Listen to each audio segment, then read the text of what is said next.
Assalamualaikum warahmatullahi wabarakatuh.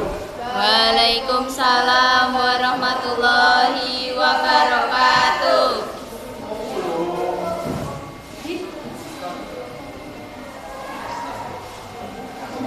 Perkenalkan, nama saya Sandi Saputra, absen 20. Pengertian sistem pertahanan dan keamanan negara Indonesia. Sistem pertahanan dan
pelaksanaannya pertahanan dan keamanan negara Indonesia menganut sistem pertahanan dan keamanan rakyat.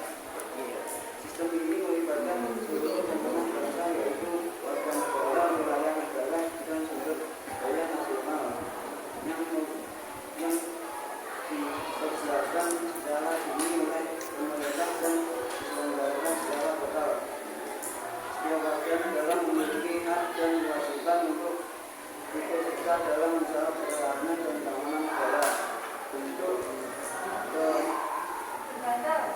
keikutsertaan tersebut antara lain melalui pendidikan kewarganegaraan, pelatihan jasa pemiliteran secara wajib, pengabdian sebagai prajurit TNI secara rela atau wajib.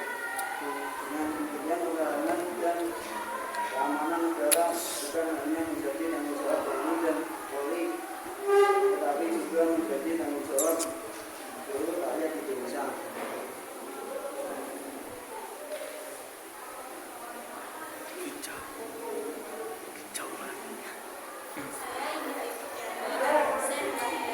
Pembangunan nasional di bidang pertahanan dan keamanan negara. 1. Pembangunan nasional merupakan proses yang berkelanjutan dan berencana untuk meningkatkan kualitas kehidupan bangsa dalam berbagai aspek, baik politik, ekonomi, sosial, budaya, maupun pertahanan dan keamanan. Salah satu bidang yang memiliki peran sangat strategis dalam pembangunan nasional adalah pertahanan dan keamanan negara. Karena tanpa adanya kondisi negara yang aman dan berdaulat, pembangunan di bidang lain tidak akan berjalan secara optimal. Oleh sebab itu, pembangunan nasional secara benar-benar dilakukan dengan aman dalam menjaga konsistensi, stabilitas, dan kedaulatan negara kesatuan Republik Indonesia. Pembangunan di bidang pertahanan dan keamanan tidak hanya diorientasi pada kekuatan militer semata, tetapi juga mencapai penguatan sistem pertahanan negara, kesiapsiagaan nasional,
Terus diulang yo, kami dari kelompok berapa? Mulai dari awal lagi. Kelompok piro bareng-bareng dulu, bisa nggak? Yuk, silakan dimulai lagi. Wassalam. Assalamualaikum warahmatullahi wabarakatuh. Waalaikumsalam warahmatullahi wabarakatuh. Kami dari kelompok 5 ingin mempresentasikan video dari kelompok kami. Materimu apa? Sampaikan. Kalau kelompok 6 lagi, diulang lagi.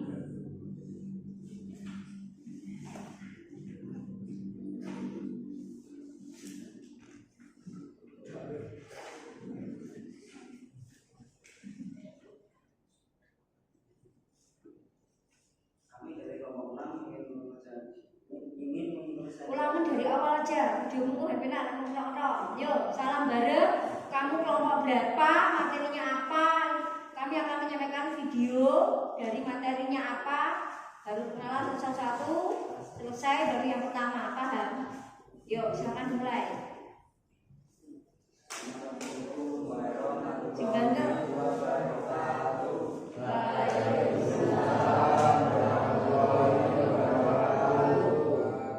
Kami dari kelompok 6 ingin mempresentasikan materi ini.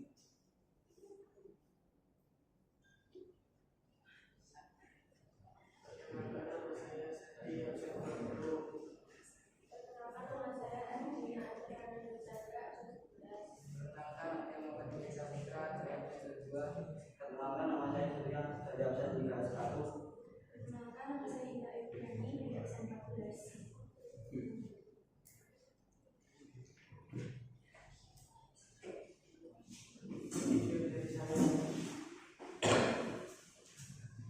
Menhan Syafri tegaskan arah pertahanan Presiden Prabowo.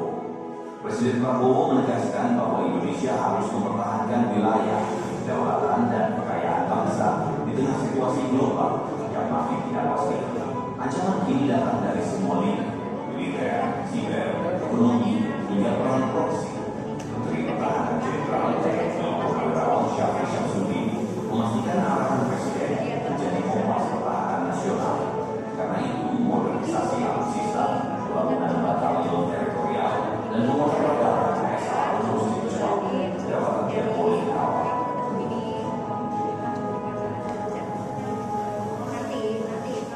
Persahabatan TNI dan Polri bukan sekadar hubungan antar lembaga, tapi ikatan yang lahir dari semangat yang sama menjaga bangsa dan melindungi rakyat. Dalam setiap tugas, mereka saling berperan, saling percaya, dan bersama menghadapi tantangan demi kedamaian negeri. Dari orang yang merosot negeri, TNI dan Polri hadir sebagai satu kesatuan yang tak tergoyahkan, solid dalam masa hambatan, kuat dalam pengabdian, dan teguh menjaga keutuhan Indonesia. Indonesia membutuhkan pertahanan yang adaptif, modern, dan strategis dalam menghadapi tantangan masa depan. Pertahanan nasional bukan hanya tentang senjata, tetapi tentang seberapa mandiri kita dalam membangun ekosistem pertahanan yang kuat. Kalau sekarang itu kerja, perangnya bisa malah di cyber. Luar angkasa bahkan tidak. Luar angkasa yang kita informasi. Kalau saya menyampaikan peluang yang dimakan di informasi.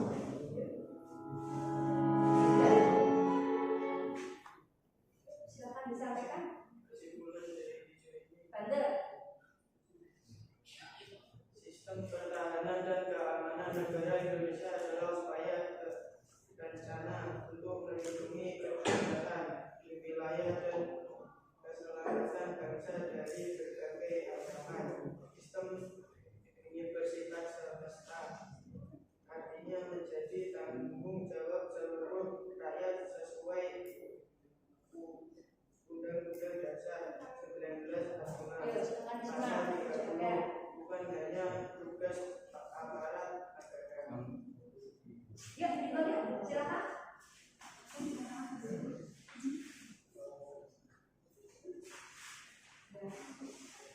Ada pasukan yang datang tanpa suara, ada yang memastikan pesawat mendarat, ada yang mendaratkan kekuatan dari laut. 3 pasukan elit milik Indonesia.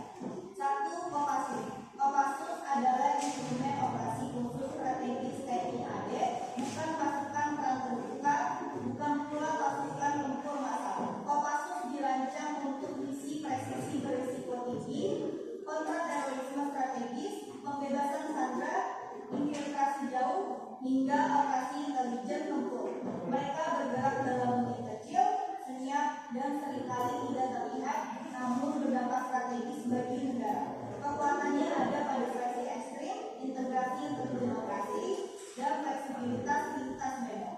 Yang kedua ada Kopasgat. Kopasgat adalah pasukan tempur darat TNI AU dengan satu misi utama, menjamin udara tetap bisa beroperasi. Kopasgat mengamankan pangkalan udara, radar, runway, hingga menghadapi ancaman drone dan sabotase. Dalam perang modern, tanpa Kopasgat, pesawat secanggih apapun tidak akan bisa lepas landas. Mereka mengendalikan mobilitas tinggi, reaksi cepat, dan sistem pertahanan udara seperti Orlikon Sky Shield. Yang ketiga, Korps Marinir adalah ANSI dibentuk oleh pemerintah Hindia Belanda pada tahun 1939 dengan nama LPD atau Group Designated Guidance. Tujuan utama dari dibentuknya LPD adalah untuk menginformasi dan juga melindungi masyarakat dari serangan udara Jepang. Nah, selain itu ada juga tugas-tugas lain yang berkaitan dengan keselamatan masyarakat. Di tahun 2002, nama ANSI berubah menjadi LIMAS atau Perlindungan Masyarakat. Tapi tupoksinya masih sama. Tugas ANSI yang bersifat pertahanan dan keamanan berubah menjadi membantu dalam pengamanan lingkungan. ANSI pada awalnya juga memiliki payung hukum, tapi pada periode Presiden SBY, peraturan tersebut dicabut atas rekomendasi dari Kemendagri. Pembinaan ANSI berada di bawah Pemda melalui Satuan Polisi Pamung Praja atau Satpol PP. Hal ini didasari oleh Undang-Undang Nomor 32 Tahun 2000. Resolusi atau mungkin harapan untuk di tahun 2026. Dan tepat sekali di topik sesi pertama ini adalah tentang ekonomi. Jadi mungkin ini juga saatnya untuk kita menentukan apa sih harapan ekonomi Indonesia di tahun 2026. Saya harus sebutkan bahwa seragam tenaga kerja ini masih terus melambat. Ini saya ambil dari laporan keuangan perusahaan TBK. Ini kalau kita lihat di situ, bagaimana workforce itu yang biru itu masih turun. Meskipun capex growth-nya itu naik. Nah ini yang buat saya, buat pemerintah juga saya pikir yang perlu menjadi PR berikutnya. Jadi sudah naik tadi kalau kita lihat keyakinan konsumen itu, saya masih ada PR-nya. Ya, which is good kalau ada PR itu menjadi tantangan untuk bisa diatasi. Sekarang pengangguran terbesar itu ada di generasi Z, itu 67%. 67% itu generasi Z, itu ada pengangguran. Nah, di sini kalau kita mau lihat peningkatan daya saing, kita mesti lihat peningkatan produktivitas. Makanya kita sekarang juga mengatakan jangan hanya kita fight soal UMP, karena UMP is penting, tapi produktivitasnya seperti apa? Karena kalau kita lihat dan indeks produktivitas Indonesia itu masih sangat bawah. Kenapa? Karena latar belakangnya pendidikan itu 36% itu masih berlatar belakang SD gitu. Dan ini yang kalau kita lihat dari survei di Apindo, mismatch-nya masih tinggi. Hanya 26% lulusan merasa kualitas tenaga kerja sudah sesuai dengan kebutuhan, dan hanya 9% tenaga kerja berketerampilan tinggi. Padahal investasi yang masuk sekarang membutuhkan skills yang lebih tinggi. Jadi jelas kita perlu demand driven skills transformation. Suku Dayak Melayu siap menyambut Kalimantan Selatan menjadi gerbang ibu kota negara. Dalam perjalanan promosi suku Dayak harus memakai anggaran pribadi tanpa bantuan pemerintah. Dalam beberapa waktu yang akan datang, Kalimantan Selatan menjadi gerbang ibu kota Nusantara di Penajam Pasir Utara, Kalimantan Timur. Guna menjaga eksistensi budaya, khususnya dari Melayu di Kalimantan Selatan, tokoh adat Dayak rutin melakukan pagelaran di tengah khalayak ramai. Namun dalam prosesnya, para tokoh Dayak mengalami kendala terutama di pendanaan. Ketua Perkumpulan Dayak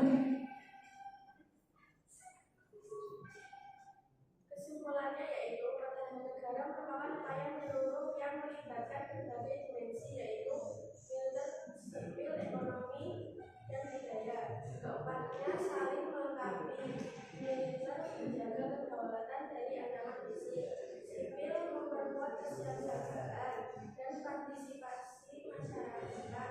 Ekonomi berupa ketahanan nasional melalui mandirian dan stabilitas serta daya kembali dari diri dan persatuan bangsa.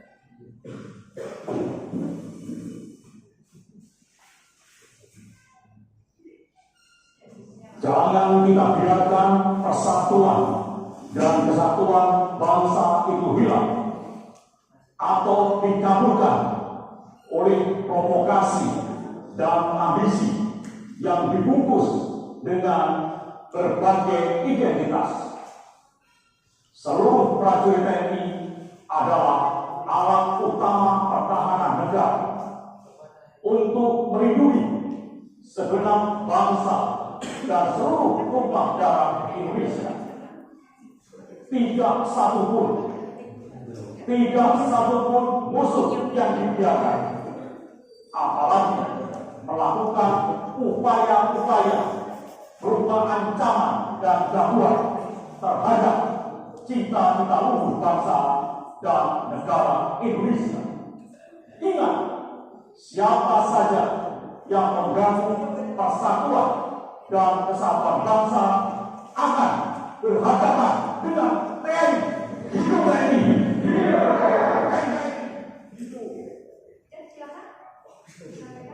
Kesimpulan dari ide saya adalah sistem pertahanan Indonesia pakai sis dan ram rata dan pakai saudara. TNI jadi kekuatan utama melawan ancaman dari luar. Polri jaga keamanan dari negara, rakyat mendukung tujuan jaga kedaulatan negara. Intinya bukan negara tapi tidak semua, bukan cuma tentara.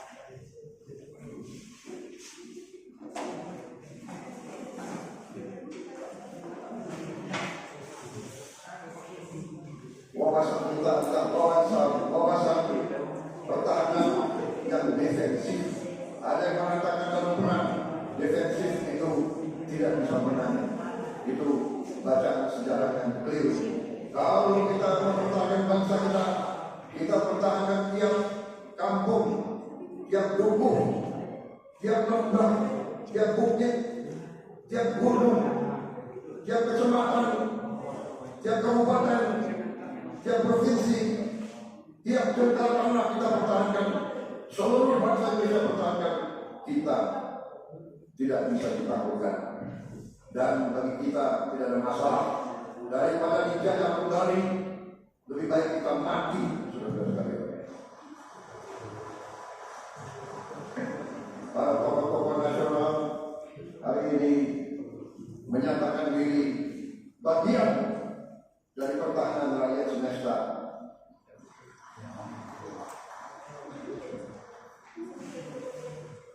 Banyak negara mungkin merasa lebih kuat dari kita, tapi semangat kita sudah kita buktikan, dan kita akan buktikan terus bahwa kita bangsa yang berjuang, yang tidak pernah mengenal menyerah. Wawasan kita adalah wawasan pertahanan yang defensif. Ada yang mengatakan dalam perang defensif itu tidak bisa menang. Itu bacaan sejarah yang keliru. Keamanan negara adalah segala usaha untuk menjaga kedaulatan negara, keutuhan wilayah dan keselamatan bangsa.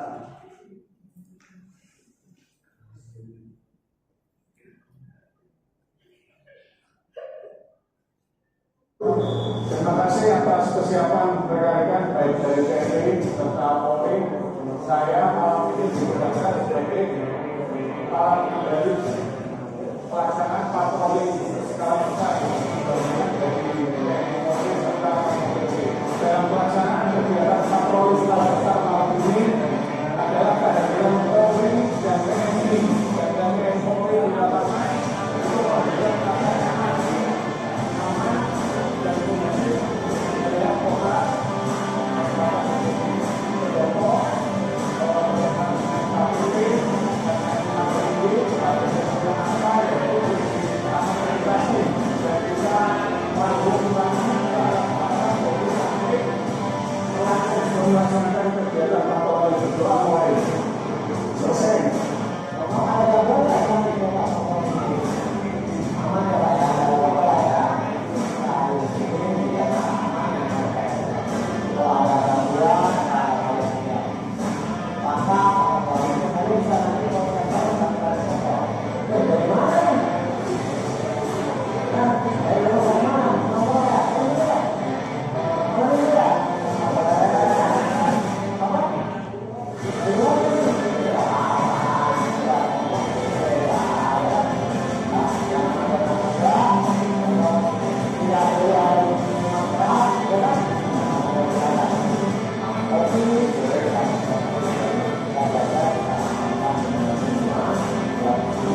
disampaikan? Kesimpulan dari video saya adalah secara keseluruhan sektor pertanian dan keuangan disinergikan untuk memastikan stabilitas keamanan nasional yang mendukung pertumbuhan ekonomi berkelanjutan menuju Indonesia Emas 2045.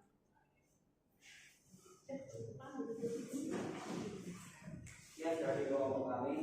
Assalamualaikum warahmatullahi wabarakatuh. Waalaikumsalam. Yuk silakan, cepat aja nomor 1. Cek banter. Saya No, kamu nih. Saya Adinda Esprayoni dari absen dari kelompok 1 ingin bertanya kepada Indah mengapa kesadaran bela negara penting bagi generasi muda.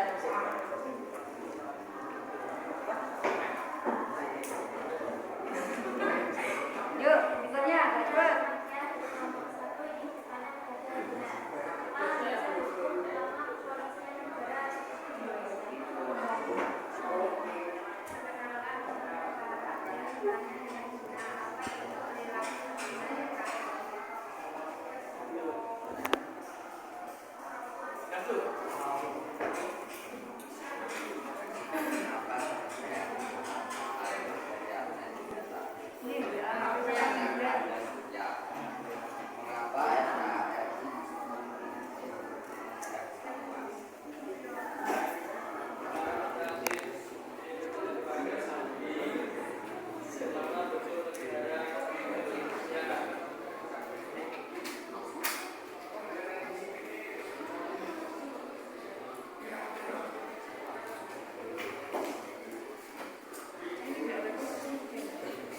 Yuk, berikutnya agak cepat saja.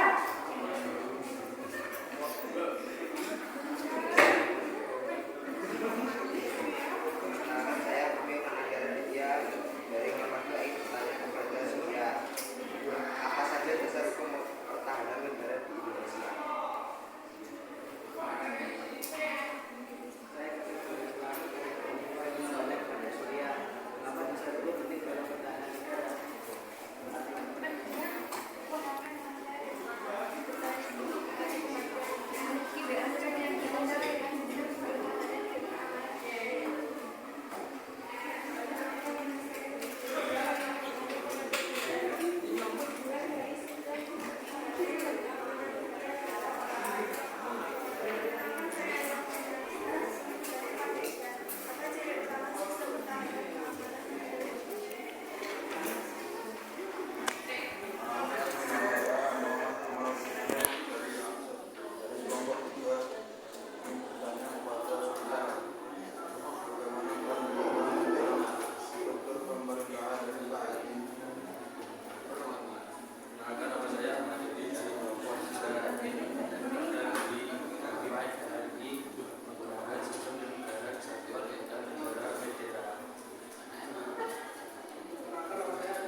hukum pertahanan dan keamanan negara